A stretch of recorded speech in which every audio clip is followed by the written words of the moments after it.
નમસ્કાર મિત્રો, મારા દરેક મિત્રને હું દિલથી ધન્યવાદ કરું છું. મિત્રો, આપણા મહિપતસિંહ બાપુનું નામ તો તમે સાંભળ્યું જ હશે. લગભગ હું એવું નથી માનતો કે ગુજરાતમાં કોઈ વ્યક્તિ મહિપતસિંહ બાપુનું નામ ના જાણતા હોય. લગભગ ગુજરાત નહીં પણ હવે તો પૂરા ભારત તો છોડો, પૂરા વર્લ્ડમાં લગભગ મહિપતસિંહ બાપુનું નામ લોકો જાણે જ છે. એ કઈ રીતે લોકોની સેવા કરે છે, સેવાના કાર્યો કરે છે, એ પણ લગભગ દરેક લોકો જાણે છે. ત્યારે દોસ્તો ક્યારેક કંઈક ને કંઈક નવું ને નવું કરતા જ રહે છે, કંઈક ને કંઈક નવું સેવાનું કાર્ય કરતા રહે છે. ત્યારે અત્યારે એમણે જસ્ટ ગઈકાલે જાહેરાત કરી છે કે 1000 બાળકો, જે ધોરણ 6થી લઈને 9 સુધીના 1000 બાળકોનું એડમિશન ચાલુ થઈ ચૂક્યું છે. અને મિત્રો, જે 11મા ધોરણ માટે જે સાયન્સમાં જે નામ નોંધણી કરાવવા માંગતા હોય અત્યારથી, એ પણ કરાવી શકે છે. એ પણ એમને જાહેરાત કરી છે ગઈકાલે. અને 6થી લઈને 9 સુધીના 1000 બાળકોની પણ જાહેરાત કરી દીધી છે. કેમ કે આ વખતે ગયા લગભગ શરૂઆત એમને શિક્ષણ એજ કલ્યાણ સંકુલથી કરી. ત્યાર પછી એમને વૃદ્ધાશ્રમ પણ બનાવ્યું, આણંદમાં પણ વૃદ્ધાશ્રમ બનાવ્યું, નડિયાદમાં પણ બનાવ્યું, લવાલમાં તો પહેલેથી જ બનાવી દીધું હતું. એ શિક્ષણ એજ કલ્યાણ સંકુલ પછી લવાલમાં બનાવ્યું હતું. અત્યારે એમની શાળા, કોલેજો બધું જ પોતાનું બની રહ્યું છે. ઘણી બધી એવી સેવાઓના કાર્ય કરી રહ્યા છે. દિવ્યાંગ ટેકો આશ્રમ પણ છે એમની. ત્યારે એમની વિચારધારા એક ગજબની વિચારધારા છે મિત્રો. એ તમે લગભગ એમની વિચારધારાથી જોડાયેલા જ હશો ને જાણતા જ હશો. હું માનું છું ત્યાં સુધી લગભગ ગુજરાતના લોકો એટલા બધા એમના ચાહકો છે કે એમને જે પણ બાબત, જે પણ કાર્ય કરી રહ્યા છે એમાં દરેક લોકો સપોર્ટ કરી રહ્યા છે. અને આ માત્ર ને માત્ર સોશિયલ મીડિયાથી એમને શરૂઆત કરી હતી. એમને શોર્ટ ટાઈમમાં સોશિયલ મીડિયાએ જે આપ્યું છે મિત્રો, એ કદાચ કોઈ બીજા યુટ્યુબર કે બીજા સોશિયલ મીડિયા વર્કરને ના આપ્યું હોય.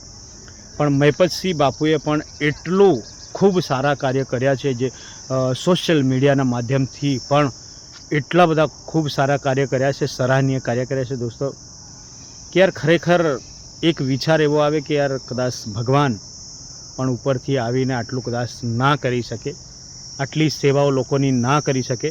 પણ માત્ર ને માત્ર મહિપતસિંહ બાપુ જ એવા વ્યક્તિ છે જેમને આટલા બધા સેવાના કાર્યો કરે છે. પણ હજી ને હજી એમની ઈચ્છાઓ પૂરી નથી થતી. હજી ને હજુ વધુ સેવાના કાર્યો કરે એવી એમની ઈચ્છાઓ છે. ને દર વર્ષે કંઈક ને કંઈક નવું કંઈક કરી જ રહ્યા છે. અને બને ત્યાં સુધી વધુમાં વધુ લોકોને એનો ફાયદો મળે એ પ્રકારના કાર્યો કરી રહ્યા છે.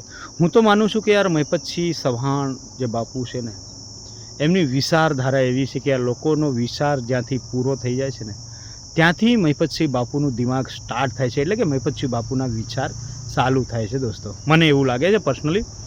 કદાચ તમે પણ એવું વિચારતા હોય અને તમને પણ એવું લાગતું હોય તો કમેન્ટ કરીને જરૂરથી જણાવજો. હું પર્સનલી પણ મહિપતસિંહ બાપુને જાણું છું, ઓળખું છું. એમની પાઠશાળામાં પણ રહીને આવ્યો છું. અને મહિપતસિંહ બાપુને અનેક વખત મને એવું થાય કે મહિપતસિંહ બાપુને મારે મળવું છે, તો હું ચોક્કસથી વિચાર્યા વગર જતો રહું છું. કંઈ પણ માર્ગદર્શન જોઈએ ત્યાં પણ હું એમની સલાહ લઉં છું. મહિપતસિંહ બાપુનો સારો એવો રિસ્પોન્સ પણ મળે છે.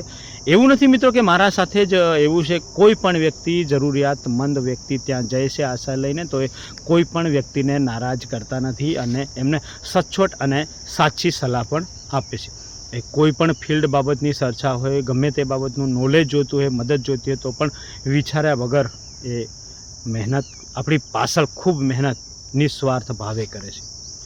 ખરેખર દોસ્તો, હું તો એવું વિચારું છું કે જો કદાચ આ દુનિયામાં આપણે ભગવાન જોયા નથી, આ મંદિરોમાં જોયા છે, ભગવાન છે એ બધું માન્યું છે, જાણ્યું છે, સાંભળ્યું છે, પણ કોઈ જીવતા ભગવાન જોયા હોય તો ખરેખર મહિપતસિંહ બાપુ જેવા હોઈ શકે છે.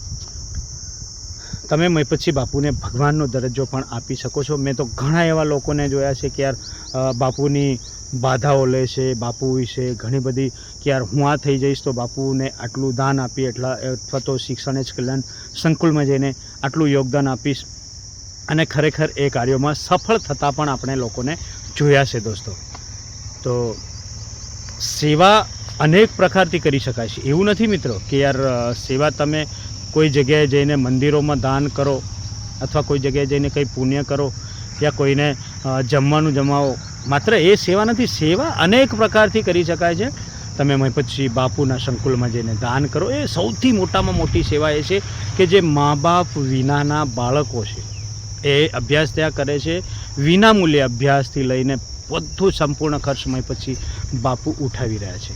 એટલે કે બિલકુલ જેનો નિરાધાર લોકો છે એનો આધાર મહીપતસિંહ બાપુ બની રહ્યા છે. તો એવા સ્થળોએ જઈને ખરેખર જો દિલથી સેવા કરવી હોય ને, દિલથી લાગણી હોય કોઈ સેવા બાબતની, તો ત્યાં જઈને ખરેખર આપણે કંઈક આપણાથી જે થાય એટલી સેવા ખરેખર કરવી જોઈએ.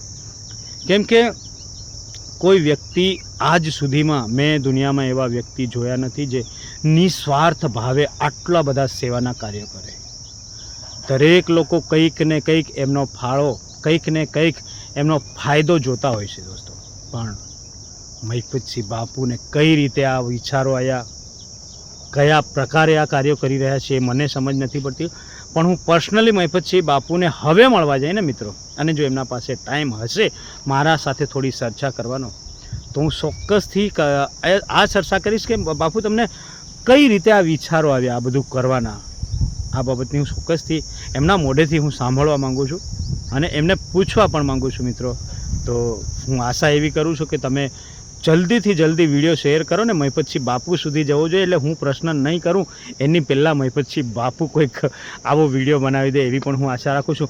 એ વિડીયો બનાવી દે ને મિત્રો, છતાં પણ હું પર્સનલી રીતે પણ પૂછીશ, એમને ચોક્કસથી પૂછીશ. મહીપતસિંહ બાપુ સાથે આપણા લગભગ રિલેશન છેલ્લા 2 વર્ષથી એવા ખૂબ સારું રિલેશન. એમ તો હું એમને લગભગ 2017-18થી જાણું છું, ઓળખું છું, પણ હું મળ્યો લગભગ 2022 શિક્ષણ એજ કલ્યાણ સંકુલ સ્ટાર્ટ થયું એના પછી એમને મળ્યો હતો.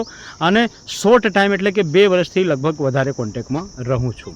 એ જ્યારથી સરપંચ, એમનો પૂરો ઇતિહાસ હું જાણું છું, એમના પર સ્ટોરી પણ હું બનાવી શકું છું, એમની આખી સ્ટોરી પણ તમને સંભળાવી શકું છું મિત્રો.